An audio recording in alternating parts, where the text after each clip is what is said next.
Yo, what's poppin' guys? Batwing here. So, Vesteria. This game is a roller coaster. This game goes from being alive to dead, to alive again, to dead again, to alive again, and now once again, it's declining in players. Point is, this game is a roller coaster. But I'm here to reassure you that the game is fine. This video is going over new changes that they're making and a bunch of new stuff that's been added to this Vesteria testing. And I still have a lot of hope for the game, and I think it can go up in players again. So anyway, everyone, let's just get into the new stuff. Right now in Vesteria testing, they have some new changes. These changes are called Phase 1. Most of these changes have to do with the maps Port Fidelio, the Warrior's Stronghold, and the Tree of Life. And it also has to do with stats. Stats were kind of reworked. So first, I'm going to go over stat changes. So if you open your skill book and you look at stats, you should notice that there's a lot more stuff in here. So I'm going to go through each one. So attack, pretty self-explanatory. It's just your total weapon damage. Basically, the weapon you're currently using, that's all it is. The second one is magical damage. Now, you get magical damage from intelligence. So 1 intelligence will give you 4 magical power. This right here. So putting 1 point into intelligence will give you 4 magical damage. So the next one is physical damage. So putting 1 point into strength will give you +2 physical damage. It's that simple. Next one is movement speed. This one's pretty simple also. One way to get speed is through boots. I do not have any boots on me that give you speed, but point is, some boots will give you movement speed. Another way to get movement speed are through dexterity perks. So if you put enough points in dexterity, you'll get these dexterity perks right here. An example of one is agility. See, this one gives you +1 movement speed. So that is how you get movement speed. The next one is greed. Now, in order to get greed, you have to get it from either equipable items such as seaweed boots, this is new by the way, and other items such as the pirate hat. The pirate hat is another example that gives greed. But another way to obtain it is through dexterity abilities. Alright, so the next one is defense. Now this is pretty simple. It's both physical and magical defense, and you get this from your armor, and you also just get it from leveling up. It just naturally increases. And the next one is magical piercing. Basically what that means is that if you have magical piercing, that will pierce through magical defense. So for example, see right here, this is basically the same thing but with physical damage and physical defense. So I have 6 physical piercing. So meaning that if someone has, let's say, 10 physical defense, I will pierce through 6 out of the 10 physical defense. And you obtain physical or magical piercing from weapons, such as this wooden dagger right here. It has +6 physical piercing. So basically that's what magical piercing is, and that's what physical piercing is. The next one is jump. Next we have jump. Now one way to get jump is through, again, dexterity abilities, but you can also get it through some items. I don't have any equipable items that give jump, but some equipable items in the game will give you jump height. Next is critical chance. Now this is really simple. So dexterity will give you a very small amount of critical chance. 1 point equals, I don't know how much, but basically the more dexterity you have, the more critical chance you will have. And whenever you land a critical hit, it will deal 175% damage. Next up is bonus health. Honestly, I'm not too sure what bonus health is. I'm gonna guess it's from equipable items. See, like this one, the straw hat right here has +25 HP. If I equip that, let's see what it does.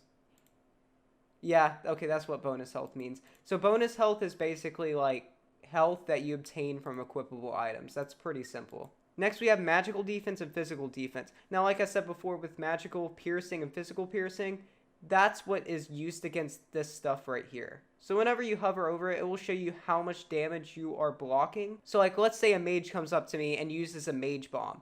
That will block 23.54% of that damage. Or let's say a warrior comes up and ground slams me. That will also reduce 23.54% of that damage.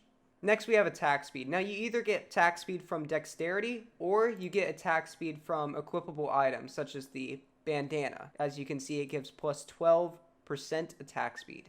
Next, we have block chance. Now, you only get block chance from dexterity abilities, or you can get block chance from equipable items, which I don't have any armor that has block chance. But yeah, that is how you get block chance. Alright, so now the moment you've all been waiting for, I'm going to showcase all the new map revamps. So just in case you're not aware, Port Fidelio, the Warrior Stronghold, and the Tree of Life have been revamped. They have been combined. I'll give you an example. So Port Fidelio has been combined with Seaside Path and Scallop Shores. The Warrior Stronghold has been combined with Redwood Forest, and the Tree of Life has been combined with the Enchanted Forest. Now, I'm going to start off by showing off the new Port Fidelio. Now, I'm going to be honest, Port Fidelio is probably my least favorite of the 3 map revamps, and I'm going to explain why and what they can do to improve it. So this is where you spawn, and it already looks amazing. So you have crabs around the beach here, and then if you come along here, this is the person you talk to start the Ruby quest. You also have the Luck of the Sea quest over here. Now, here's one of my issues with the map. That just doesn't make too much sense. Why is this just blocked off? Like, this dock is practically coming from nothing. Does that make sense? Like, I don't know. That just doesn't make too much sense to me. I'd probably have a platform connecting to the entrance over there, so it'd make a little bit more sense. But you can see Port Fidelio in the distance over there, and it looks amazing. This map, all 3 maps look very good. This is just probably my least favorite. They also added the Baker Assistant quest right here. I like this area through here. It looks pretty dang cool. And there's a cannon right here that you can use to kind of cut through and get to Port Fidelio, but you can't use it until you complete the Ruby quest. So I think that's pretty cool. But the other route to go to Port Fidelio is up here. Instead of the shortcut, you'd have to go through the long route. This area is also pretty cool. I really like this bridge right here. Now this area is a little bit of a problem. This area is just too empty. You know what I mean? I feel like they could have added some more details in this area right here. But other than that, once you get into this area, it's completely fine. I really love Port Fidelio. And I'm going to show you the one thing I love about Port Fidelio. The detail on the seafloor right here is incredible. Sadly, the whole seafloor doesn't look like this. I know it would take a very long time to make it look this good. But once you get into areas over here, it's just completely empty. Like, I mean, come on, put at least some detail. Like, it goes from being incredible to just so dull. But another really cool addition they made, if you're an OG Vesteria player, you will know what this thing is right here. Terror of the Deep. This is basically a whale. Yeah, it's a pretty cool boss fight. And right now it doesn't drop anything. I don't think it is going to drop anything. It may or may not drop anything when it releases. But yeah, it's just a pretty dang cool boss for right now. So another cool addition to this map is if you go to the ocean, again, same problem. The ocean, the floor is just, there's no detail, you know what I mean? There's some more detail once you get down here, but again, that side over there, there's just not enough detail. I like the shipwreck right here. That's really cool. But again, there's just not enough detail on the sea floor over here. They added new enemies called hermit crabs. Pretty cool addition. But yeah, I find this area pretty cool. Over in this side is going to be the entrance to Shiprock Bottom, as you can see over there. But another really cool addition, this is probably my favorite addition to this map, is that they have added a new boss. This boss is called the Horseshoe Crab, and it's actually a challenging boss for low levels, and that's why I love it. It's a very, very well made boss. Alright, so I'm in the testing room right now. I want to go over the 4 weapons that the Horseshoe Crab drops. So the first one is the weapon for the warrior. It has plus 116 weapon attack and plus 30 physical attack.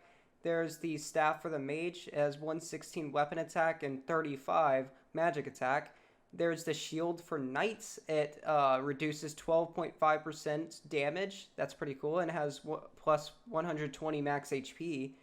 And then there's the dagger for the hunter. And this one gives plus 0.2 attack speed. So that's, you know, that's good for lower levels. Obviously, it's not a good, they're not good end game weapons, but they're still good weapons for lower levels. Alright, so here we are. So if you've been to this map, you know that it's a long hike up to get to the Warrior Stronghold, but now they've been combined. As you can see, you can kind of see it up there, but the Warrior Stronghold is up there. And this map looks awesome. Even before, Redwood Pass and the Warrior Strongholds have, you know, always been one of my favorite maps. They've just been one of the, you know, best looking maps in my opinion. There you go. You can see it up there. This map looks outstanding. I still cannot get over it. I will say it 100 times, and I will say it 100 more. This map looks amazing. And by the way, the Yeti is still at the same spot. If you go to this area right here and through this area, the Yeti is still in its Yeti cave. Right over in that area. Still in the same spot, so yeah. And this area is different over here. So if you keep following this path, there are rocks that are blocking. So what you have to do is you have to go through this tunnel right here. And then once you exit, you will be on the other side of those rocks. Now you want to drop down here and then enter this small little hole right here. And then, boom, you have made it. You can continue following on the path. Now, holy crap, look at the Warrior Stronghold, dude. That looks incredible. I really love the statues. They are a super nice touch. Take a look at this. I mean, just wow. And you can see all the way down. This is amazing. Alright, so here I am at the Warrior Stronghold. Now, the castle area is pretty much the same. But, I'm not sure what that is down there. But I'm just gonna take a look around so you can get a good view of it. But yeah, I really like this. Alright, so now I'm going to show off the new Tree of Life map. Alright, so here we are. I just entered the new map, and this one is honestly my favorite. This is by far the most different map out of the three, and I just love it. I just love the amount of detail they have. Like, this area right here, if you enter here, it's nothing much, but there's just some pretty cool details that I really like. You have all these, like, goblin camps area, and I just find it super cool. Like, all these skulls and stuff are really nice detail, and a giant goblin just spawned. But anyway, right here, for all you OG players, this is the orb. I'm not sure what this means, but the orb is coming back, okay? But even over here, look how cool this area looks. You have the shaman. Of course, you have the shaman and all the goblins. And they also added a new enemy called enchanted slimes, which are a really nice touch.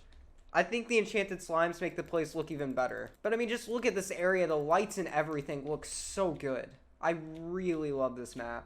There is one thing I don't like about this map, though, because there's some holes that you can fall in, and some of them are, like, literally impossible to get out of. So they kind of need to fix that. But anyway, if you keep following along this path, you'll find a maze, and then that's how you get into the Tree of Life. So as you can see, the Tree of Life is right up there, and you have to figure out a way to get there. I'm assuming, just like Port Fidelio and the Warrior Stronghold, there's going to be some sort of shortcut. I'm not sure what it's going to be, but I'm sure they're going to add that, because I would hate to have to go through this maze every time. Alright, here we go. Here we go. Here's the Tree of Life entrance right here, and I have always loved the Tree of Life. It has always looked amazing. But yeah, from this point on, it's pretty much the same. Obviously, you still have the Spider Queen right here, but yeah, everything's pretty much the same. Also, I looked through here, and the stats, I think the stats on every weapon are different. But yeah, they changed some of the stats and the damage. I find it pretty cool. So like, Arachnid Armor now increases your magic damage. That's pretty cool, especially for Warrior. And the Arachnid Helmet will give you plus 25% attack speed. That's also pretty cool. So yeah, I like that. Alright, so real quick, I'm going to go through 3 changes I think they should make to the 3 new maps. So the first one is, like I mentioned before, I think they should just fill in all the empty space. Port Fidelio in particular, because, I mean, there is just so much empty space. Especially in this area right here, it's just not enough detail, and it all just looks so dull. Right here is another example. There's just this giant wall, and it looks so weird. Like, I don't know, I just don't really like it. Second reason, they should really move the Terror of the Deep well. Why? Because if you're on the Wayfarer, it will bully you off of it. Alright, so the third change is pretty important to me. So I'm going to use Mushtown as an example. So if I turn my music up, you see how the Mushroom Forest music is playing right now? And if I go into the Mushtown area, well, the Mushtown music starts playing. I really think they should do that for the other maps. And it looks something like this.